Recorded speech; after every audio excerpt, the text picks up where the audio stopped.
샬롬. 오늘도 우리 주님의 말씀을 들으며 주님만 바라보면서 살아가는 우리 사랑하는 성도님들 되시기를 바라겠습니다. 오늘 우리가 함께 나누의 하나님의 말씀 누가복음 3장 1절에서부터 6절까지 말씀 가지고 함께 나눕니다.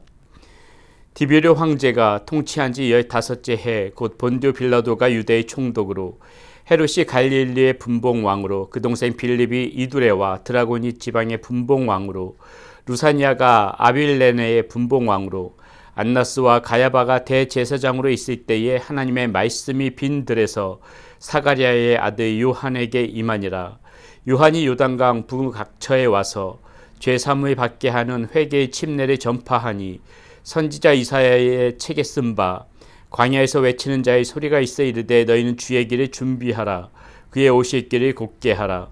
모든 골짜기가 메어지고 모든 산과 작은 산이 낮아지고 굽은 것이 곧 곧아지고 험한 길이 평탄하여질 것이요 모든 육체가 하나님의 구원하심을 보리라 함과 같으니라. 아멘. 침례 요한이 이제 우리 주 예수 그리스도의 길을 예비하기 위하여서 활동하는 그 모습이 오늘 말씀 가운데서 소개되어집니다. 먼저 1절에서는 그 침례 요한이 이 말씀을 하던 그 시대적인 상황, 그 배경을 설명해 주고 있는데요.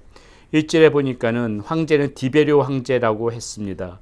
자, 디베르 황제는 AD 12년에 아우구스투스와 공동으로 이 로마의 황제로 통치를 하지요. 그리고 AD 14년부터 37년까지 단독 황제로 있게 됩니다. 여기서 15째 해라고 했으니까는 그 디베르 황제가 통치한 지 26년, AD 26년 그때를 의미한다고 보면 될 것 같고요. 자, 본디오 빌라도가 유대의 총독으로 있었다. 자, 본디오 빌라도 여러분 너무나도 잘 아시는 그러한 사람 아닙니까? 예수님의 십자가에 내어준 그러한 총독이었죠. AD 26년부터 36년까지 그렇게 활동했던 사람입니다. 자, 분봉왕으로는 또 이제 헤롯이 나오죠. 갈릴리의 분봉왕으로 있었다고 했습니다. 갈릴리 지역을 다스리던 그러한 로마의 통치자였다고 보시면 될 것 같고요. 자, 여기서 안나스와 가야바가 대제사장으로 있었다. 이 당시에 그 대제사장은 가야바였죠. 가야바였는데, 자, 안나스는 누구입니까? 전직 대제사장으로서 가야바의 그러한 장인인데, 실제적인 이 권력을 쥐고 있었던 사람은 바로 이 장인이었던 안나스였다고 보시면 될 것 같습니다. 자, 침례 요한이 활동하던 당시에 바로 이러한 사람들이 어떻게 보게 되면 나라의 통치자, 그러한 지도자로 있었다는 것입니다. 자, 그런데 여기에 보게 되면은요, 하나님의 말씀이 누구에게 임하냐면은, 자, 요한에게 임했다고 나와 있어요. 2절에 보면 이렇게 나옵니다. 안나스와 가야바가 대제사장으로 있을 때에 하나님의 말씀이 빈들에서 사가랴의 아들 요한에게 임한지라 이렇게 나와 있습니다. 자, 우리는 여기서 우리가 영적인 의미를 좀 생각해 봐야 되는 것이죠. 하나님의 말씀이 빈들에 있던 요한에게 임했다. 자, 빈들은 곧 광야를 의미하지요. 화려한 궁전에 임했다는 것이 아닙니다. 세상의 화려함 속에서 하나님께서 찾아오셨다는 것이 아니에요. 세상의 화려한 사람들을 사용해서 지도력을 갖춘 사람들을 통해서 이 하나님의 말씀이 임했다는 것이 아닙니다. 이 하나님의 말씀이 지금 누구에게 임했다는 것입니까? 광야, 아무도 없는 곳, 이 빈들에서 있던 요한에게 임했다는 것입니다. 여러분, 이 광야는 무엇을 의미합니까? 아무것도 없는 것이에요. 아무것도 기대할 것이 없는 것입니다. 아무것도 바랄 것이 없는 것이에요. 어떠한 욕심도 채워질 수가 없는 것입니다. 아무것도 없기 때문에 오직 하나님의 말씀만 볼 수가 있는 것이에요.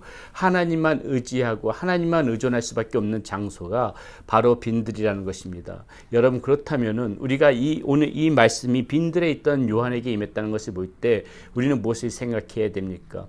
우리가 세상의 화려함 속에서 묻혀 살다 보게 되면은, 세상의 화려함을 쫓아서 살아가다 보게 되면은 우리는 이 하나님의 말씀을 놓칠 수가 있다는 것입니다. 화려함에 눈이 멀어서 이 하나님의 말씀이 나에게 임해도 깨달을 수가 없다는 것이에요.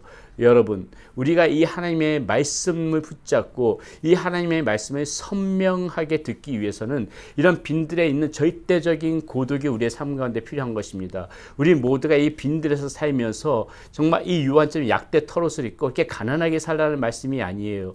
우리의 삶, 일생의 삶 중에서 우리는 항상 그런 시간이 마련되어져야 된다는 것입니다. 절대적인 고독 가운데 이 세상의 화려함을 등 뒤로 하고 오직 하나님 앞에만 초점하고 하나님만 바라볼 수 있는 그런 절대적인 고독의 시간, 우리의 삶 가운데서 정말 이 빈들과 같은 그러한 이 광야와 같은 그곳에 머무는 시간들이 저와 여러분들 가운데 이 일생의 삶 가운데 반드시 그런 시간이 마련되어져야 된다는 것이에요. 바쁘게 살아가다 보면은 우리는 이 하나님의 말씀을 놓칠 수 있습니다. 이 빈들이 우리의 삶 가운데 없으면은 우리는 하나님의 말씀을 붙잡고 살아가지 못하는 것이에요. 그 소리에, 이 바쁜 일상의 삶의 소리에 이 귀가 멀고 눈이 멀어서 하나님의 말씀이 임하는 것을 느낄 수도 없고 들을 수도 없다는 것입니다. 그렇기 때문에 여러분, 우리가 삶 가운데서 한가한 삶이 어디 있겠습니까? 아무리 바쁘게 살아도요, 여러분, 우리는 우리 이 삶의 공간에 절대자인 이 하나님의 말씀을 들을 수 있는 반드시 이 빈들, 이 광야와 같은 공간, 그 시간, 그것을 우리의 삶 가운데 반드시 마련해야만이 우리가 그 하나님의 말씀을 듣고 그 하나님의 말씀을 붙잡고 살아갈 수가 있는 것입니다. 사랑하는 여러분, 여러분들의 일상의 삶, 오늘 하루에 살아가는 그 삶 가운데에 이렇게 절대적인 고독, 오직 하나님께만 집중할 수 있는 그런 시간, 오직 하나님만 바라볼 수밖에 없는 그러한 그 목마름, 갈급한 그러한 빈들과 같은 심정, 빈들과 같은 시간, 빈들과 같은 그런 공간, 이런 것이 여러분의 삶 가운데 있습니까? 오늘 살아가는 여러분의 삶 가운데 지금 그렇게 마련되어진 시간과 공간, 그런 마음이 있습니까? 여러분, 반드시 필요한 것입니다. 반드시 그런 마음과 시간과 공간이 이 빈들과 같은 이 광야와 같은 그런 주님을 만날 수 있는 그런 시간이 반드시 여러분 일생의 삶 가운데 있어야만 돼요. 그래야만이 하나님의 말씀에 붙잡고 우리가 하나님의 자녀로 살아갈 수가 있는 것입니다. 그 시간을 놓쳐버린다면은 우리 역시도 지금 여기에 나와 있는 이 디베르 황자, 본디오 빌라도 다 화려한 사람들 아닙니까? 헤롯 분봉왕, 안나와 가야바 이런 대제사장, 왜 굳이 이 사람들이 언급했겠어요? 이런 사람들, 화려함의 극치 속에서 살아가는 사람들이었지만은 결국 이 사람들 가운데 하나님의 말씀이 내려졌던 거 아니거든요. 우리는 여기서 그런 영적인 의미를 반드시 바라봐야 되는 것입니다. 자, 우리가 한 가지만 더 생각해 보도록 하겠습니다. 3절에 보니까는요, 요한이 전파한 것이 있어요. 무엇이 전파입니까?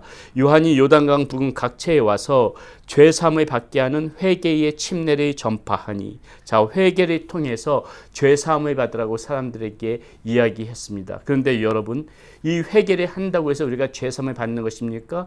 여러분, 회개를 한다고 해서 죄사함을 받는 것은 아니죠. 엄격하게 이야기하면 무엇입니까? 회개를 통해서 우리는 누구를 만나는 것입니까? 예수님을 만나는 것이에요. 그래서 그 예수님을 통하여서, 그분을 통해서 우리가 죄사함을 받는 것이죠. 그렇다면 여러분, 무엇입니까? 우리는 오늘도 한번 그 회개를 해가지고 죄사함을 받았다, 이것을 그치는 것이 아니라 우리는 우리의 일상의 삶 중에서 날마다 이렇게 잘못되어지는 부분을 회개를 함으로 인해서 우리는 누구를 만나야 되는 것입니까? 예수님을 만나야 되는 것이에요. 그래서 이 회개가 필요하다는 것입니다. 회개를 통해서 우리는 단박에 이 죄사함을 받고 끝나는 것이 아니라 우리는 이 회개를 통해서 날마다 우리는 예수님을 만나는 가운데 그분을 통해서 다시 한번 그분이 흘리신 보혈의 피로 우리의 용서함을 받는 그런 모습들이 있어야 된다는 것입니다. 우리는 살아가면서 여전히 하나님께서 구원해 주신 백성이지만은 우리의 일상의 삶 중에서 여전히 잘못되게 살아가는 부분들이 있잖아요. 절대적으로 회개가 필요 없다고 생각하는 그런 사람들이 되어져서는 안 됩니다. 여전히 회개는 우리에게 필요한 것이에요. 왜요?